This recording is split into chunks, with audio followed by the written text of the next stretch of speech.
শুভ সকাল বন্ধুরা, কেমন আছেন সবাই? আশা করি যে যেখানে আছেন সবাই খুব ভালো আছেন এবং সুস্থ আছেন।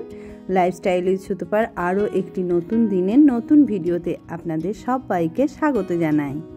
আজ 25শে ডিসেম্বর বুধবার, সকাল এখন 8টা। আর ছাদ থেকে বাইরের দিকটা তো খুবই সুন্দর লাগছে। আর এখানে আমাদের শহরের থেকে এই সমস্ত গ্রামাঞ্চলে ঠান্ডার অনুভূতিটাও কিন্তু একটু বেশি হচ্ছে। ওদিকে সকালবেলার চাটা খাওয়া কমপ্লিট, এখন ব্রেকফাস্ট করার সময় হয়ে গেছে। আর আজকে ব্রেকফাস্টে আছে মুড়ি, মটরের ঘুগনি, পেঁয়াজ আর শশা কুচোনো, আর তার সাথে আছে মিষ্টি। ব্রেকফাস্ট সেরে যখন ছাদে এলাম, দেখি মাঠের বিভিন্ন জায়গায় আগুন জ্বলছে। এগুলো আসলে ধান ঝেড়ে নেওয়ার পর যে খড়টা ছিল, চাষিরা সেই খড়টাতেই আগুন লাগিয়ে দেয় যাতে পরবর্তী চাষের জন্য জমিটা রেডি করতে পারে। আর এদিকে দুপুরে রান্নাবান্নাও শুরু করে দিয়েছি। পালং শাকের চচ্চড়ি, উচ্ছে ভাজা, আর এদিকে বড়ি ভাজা হয়ে গেছে। এটা কাঁচা পেঁয়াজ আর লঙ্কা কাঁচা তেল দিয়ে মাখা হবে। আর এদিকে চিকেন হবে, মাংসের আলুটা ভাজতে দিয়ে দিয়েছি। ওদিকে আলুটা ভাজা হচ্ছে, আর এদিকে হয়ে গেছে ভাত। প্রচণ্ডই গরম, তো ভাতটা হয়ে গেছে। এদিকে পেঁপেটা কেটে রাখা আছে, পেঁপের চাটনি হবে। আর আজকে করব ধনিয়া চিকেন, তো সেজন্য তেলের ওপরে একটু দারচিনি ফোড়ন দিয়ে পেঁয়াজটা দিয়ে ভেজে নিচ্ছি। একটু ভালো করে ভেজে নেব, যতক্ষণ না পেঁয়াজটা নরম হয়ে আসছে ততক্ষণ এটা ভাজতে থাকবো। এখন পেঁয়াজটা ভাজা হয়ে গেছে, দেখুন কালারটাও চেঞ্জ হয়ে গেছে। এখন ম্যারিনেট করে রাখা চিকেনটা দিয়ে দিলাম। আর চিকেনটা নুন, আদা রসুন পেস্ট, জিরে গুঁড়ো, ধনে গুঁড়ো আর একটু কাজু বাটা দিয়ে ম্যারিনেট করে রেখেছি। তো এখন সেই চিকেনটাই দিয়ে ভালো করে নাড়াচাড়া করে নেব। আর একটু দিয়েছি সামান্য গোলমরিচের গুঁড়ো। চিকেনটা এখন ঢাকা চাপা দিয়ে হালকা আঁচে কষিয়ে নেব। একটু পরেই ঢাকা দিলেই এরকম জল ছেড়ে দেবে, যেহেতু এর মধ্যে আদা রসুন পেস্ট আর নুন দেওয়া আছে, সেজন্য এইভাবে জল ছেড়ে দেবে। তো একটু সময় ভালো করে কষিয়ে নেবো, জলটা যাতে একটু কম হয়ে যায়। চিকেন থেকে একটু জলটা কমে গেলে আমি এখানে দিয়ে দিলাম ধনে পাতা আর কাঁচা লঙ্কা বাটা। মিক্সিতে খুব ভালো করে বেটে নিয়েছি। আর এখন এটা এই বাকি চিকেনটার সঙ্গে ভালো করে মিশিয়ে নেব। ধনে পাতা দিয়ে খুব বেশিক্ষণ সময় কিন্তু কষাবো না। এখন মোটামুটি কষানো হয়ে গেছে।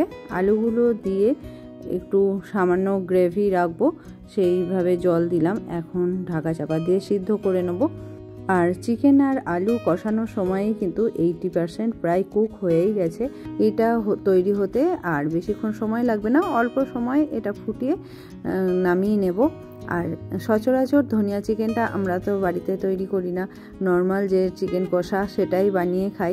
তবে এটাও কিন্তু খুব সুন্দর একটা প্রিপারেশন, আপনারা কখনো এটা বানিয়ে দেখতে পারেন। আর এইভাবে বানিয়ে খেলে মনে হয় না কোনো রিচ খাবার খাচ্ছি বলেও। আর এইদিকে পেঁপেগুলো খুব জিরি করে কেটে রাখা আছে, সেটাই অল্প একটু নুন দিয়ে আর জল দিয়ে সিদ্ধ করে নেব। আজকে হবে পেঁপের প্লাস্টিক চাটনি। একটা পেঁপে একটু পাকা রং ধরে গেছে, অসুবিধা নেই। তো প্রথমে আমি কাঁচা লঙ্কাগুলো এখন সিদ্ধ হওয়ার সময় দেব না, এগুলো তুলে রেখে দেব, পরে আমি কাঁচা লঙ্কাগুলো অ্যাড করব। এটা অপশনাল, আপনাদের যদি ইচ্ছা না হয় কাঁচা লঙ্কা নাও দিতে পারেন। এখন একটা ঢাকা দিয়ে পেঁপেটা সিদ্ধ করে নেব। এখন পেঁপেটা বেশ ভালো মতনই সিদ্ধ হয়েছে, একটু টিপে দেখে নেব। মোটামুটি সিদ্ধ হয়ে গেলেই নামিয়ে দেবো। খুব বেশি সিদ্ধ করব না, তাহলে পরে রসের মধ্যে দিলে পেঁপেগুলো একদম গলে যাবে, তখন আর ট্রান্সপারেন্ট ব্যাপারটা আসবে না, যে প্লাস্টিক চাটনি সেটা আর হবে না। আর এদিকে আমি চিনির রসটা ওভেনে বসিয়ে দিয়েছি কড়াইয়ের মধ্যে, এটা ফুটতে দেব। আপনাদের কাছে যদি রস থাকে রস দিয়ে করবেন, না হলে চিনি দিয়ে রস বানিয়ে নেবেন। এদিকে হাই ফ্লেমে আমি চিনির রসটা ফুটিয়ে নিলাম। আর এখন তার মধ্যে সিদ্ধ করে রাখা পেঁপের টুকরোগুলো দিয়ে দিলাম। এখন হাই ফ্লেমে বেশ কিছুক্ষণ ধরে কিন্তু এই পেঁপেটাকে রসের মধ্যে ফুটিয়ে নেব। যতক্ষণ না একটা চকচকে ট্রান্সপারেন্ট ব্যাপারটা আসছে। চিনির রসটা একটু বেশি রাখারই চেষ্টা করবেন, তা না হলে ফুটে যদি চিনির রসটা কম হয়ে যায় তাহলে দানাদার হয়ে যাবে, দানা বেঁধে যাবে চিনির রসে পাক হয়ে, তখন কিন্তু একদমই ভালো লাগবে না। যে প্লাস্টিক চাটনির যে প্লাস্টিক বা ট্রান্সপারেন্ট ব্যাপারটা সেটা কিন্তু আর আসবে না। এখন কাঁচা লঙ্কাগুলো চিড়ে রসের মধ্যে দিয়ে দিলাম, এটাও ফুটে একদম ট্রান্সপারেন্ট হয়ে যাবে এবং এই লঙ্কাগুলো কিন্তু পরে খেতে বেশ ভালোই লাগে। যদি চাটনিতে আপনারা ঝাল পছন্দ না করেন তাহলে দেবেন না, তবে আমি দিয়ে দেখেছি খুব একটা বেশি ঝাল হয় না, বেশ ভালোই লাগে লঙ্কাগুলোও খেতে। আর এই দেখুন ফুটতে ফুটতে পেঁপে এবং লঙ্কার কালারটা চেঞ্জ হয়ে গেছে। যখনই এরকম একটা ট্রান্সপারেন্ট ব্যাপার চলে আসবে বুঝতে হবে এই চাটনিটা একদমই প্রায় তৈরি। এখন আর বেশিক্ষণ ফোটানোর প্রয়োজন নেই। এবার নামিয়ে নেব, নামিয়ে নিয়ে অন্য একটা পাত্রে ঢেলে নেব। প্রথমে চাটনিটা একটু ঠান্ডা হয়ে আসলে তবেই লেবুর রসটা অ্যাড করব। আমি এই চাটনিটা বানানোর জন্য দুটো একদম ছোট সাইজের পেঁপে নিয়েছি, আর সেই পরিমাণের চাটনি বানানোর জন্য আমি দুটো মাঝারি সাইজের লেবুর রস এখানে দিচ্ছি। টকটা নিজের টেস্টের উপরে ডিপেন্ড করে, যে যেরকম টক খেতে পছন্দ করেন সেই রকম পরিমাণই লেবুর রস দেবেন। রসটা দেওয়ার পর একটা চামচের সাহায্যে ভালো করে মিশিয়ে নিতে হবে, আর এটা একটুখানি ঠান্ডা করে খেতে হবে। গরম চাটনি কিন্তু খুব একটা ভালো লাগে না খেতে। আর লাঞ্চ সেরে আমরা সবাই ছাদে চলে এসেছি, তবে এখন রোদের দেখা নেই। সূর্যদেব মেঘের আড়ালে ঢেকে যাচ্ছেন, কখনো আবার একটু নিজের মুখটা দেখাচ্ছেন। যাই হোক, এইভাবে কখনো একটু হালকা রোদ, আবার কখনো একদম মেঘলা হয়ে যাচ্ছে। আর এই কয়েকটা দিনই এরকমই চলবে। এই সময় ওয়েদারটা তো এরকমই থাকে, সকালে একদম কুয়াশাচ্ছন্ন, আর এই দুপুরের পর থেকেই একটু মেঘলা মেঘলা হয়ে থাকে। রোদ না থাকলেও ছাদের মধ্যে কিন্তু একটা গরম ভাব রয়েছে, যেটা নিচে ঘরের মধ্যে কিন্তু বেশ ঠান্ডা লাগছে। নিচে ঘরের মধ্যে তো থাকাই যাচ্ছে না, তার থেকে এখানে অনেক বেটার, ঠান্ডাটা অত লাগছে না। তো আবার দেখা হচ্ছে আপনাদের সাথে সন্ধ্যাবেলায়। এখন রাত্রের খাবারের প্রস্তুতি চলছে ডিনারের জন্য। তো আজকে ডিনারে হচ্ছে মাটন কষা। আর শীতের রাতে মাটন খেলে কিন্তু এমনিই গা হাত পা গরম হয়ে থাকবে, অত আর ঠান্ডা লাগবে না। কেননা আমরা যখন নাগাল্যান্ডে ছিলাম তখন তো প্রচুর ওখানে ঠান্ডা, তো তখন এই সন্ধ্যার দিকটা মানে রাতের দিকে আমরা প্রায়ই এই কচি পাঁঠার মাংসটা খেতাম।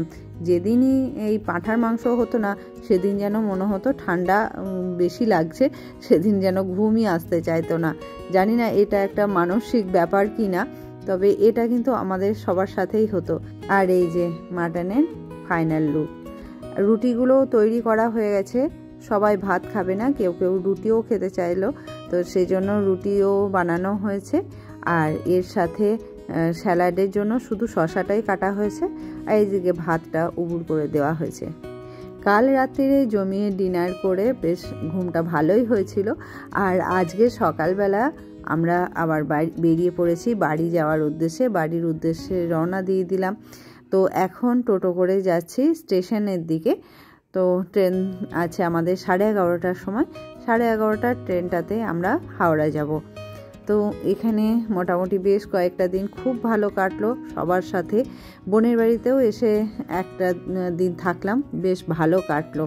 তো ছুটিও শেষ, আর বাড়ি তো যেতেই হবে।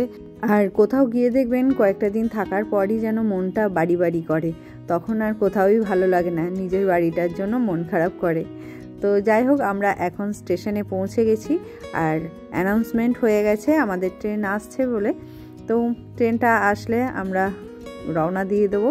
তো এটাই ট্রেনে ওঠার আগে টেনশন হয় যে জানি না ব্যাগপত্র নিয়ে উঠে কীরকম ভিড় পাবো, আদৌ বসার জায়গা পাবো কি না, এইসব। তো যাই হোক, লাকটা ভালোই ছিল, ট্রেনে উঠে খুব বেশিক্ষণ দাঁড়াতে হয়নি, বসার জায়গাও পেয়ে গেছি। আর বাইরের প্রাকৃতিক সৌন্দর্য দেখতে দেখতে এই ট্রেন জার্নিটাও উপভোগ করছি। বেশ ভালোই লাগে আমার এই বাইরের দৃশ্য দেখতে। কোথাও যেতে আসতে তো বেশ ভালোই লাগে, কিন্তু দূরত্বের জন্য এখন বেশ ক্লান্তির অনুভব হচ্ছে। এখন বেশ কিছুক্ষণ হলো বাড়ি পৌঁছে গেছি। তবে যখনই আমি ওখান থেকে আসি মা বোন কিছু না কিছু আমাদেরকে দিতে থাকে। যতই নিয়ে আসবো না ভাবি, কিন্তু ওদের আবার মন খারাপ হয়ে যায়, সেজন্য নিয়ে আসি। তবে পেঁয়াজ পাতা আর ধনে পাতাটা এটা আমার ছাদের, বাড়ি এসে তুলেছি। আর কুমড়োটা মা দিয়েছে, তবে ফুলকপিগুলো আমরা কিনে নিয়েছি। আর এই গুড়টা পলাশ দিয়েছে, এটা খেজুর গুড়, একদম ওখানকার ঘরে তৈরি করা, খুব ভালো খেতে হয়, প্রত্যেক বছরই ও দেয়। আর বোন কিছুটা বড়ি দিয়েছে। তো যাই হোক, সব কিছু নিয়ে বাড়ি চলে এসেছি। আর আজকের ভিডিওটাও এখানেই শেষ করছি। দেখা হবে আবার একটা নতুন ভিডিওতে। ততক্ষণ সবাই ভালো থাকবেন, সুস্থ থাকবেন, সাবধানে থাকবেন।